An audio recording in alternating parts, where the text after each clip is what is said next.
Sa iba pang balita, ayon po sa MMDA, posibleng marami na ang nakabakasyon kaya maluwag na daw ang kalsada. Sa ibang Sa lugar iba. siguro. Pero sa mga kaling malapit nga sa Mangol, ayan, mabigat pa rin po ang trapiko. Balita hatid ni Tina Panganiban Perez.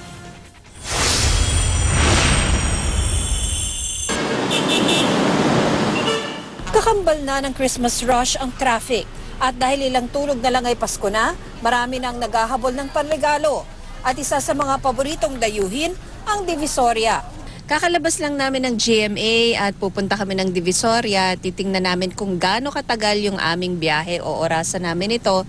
Ngayon ang oras natin 10:30 na ng umaga. Kapansin-pansing nabawasan ang dami ng mga sasakyan sa kalye kung ikukumpara noong mga nakaraang linggo. Sa Timog Avenue, dire-diretso ang andar, maliban sa kanto ng Scout Tobias kung saan may mga sasakyang ayaw magbigayan.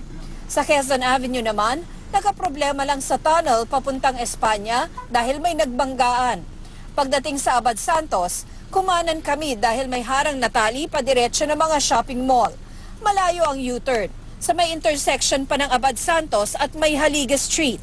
Gapang naman ang mga sasakyan pagdating sa Recto Avenue sa Divisoria. Nagagawan sa espasyo ang mga sasakyan, mga tindero-tindera at mga namimili. Nakarating na kami sa Divisoria. Ang biyahe namin inabot ng mahigit 1 oras, 1 hour at 12 minutes. Si Juvie de la Cruz, 2 oras naman daw ang biyahe mula Malabon.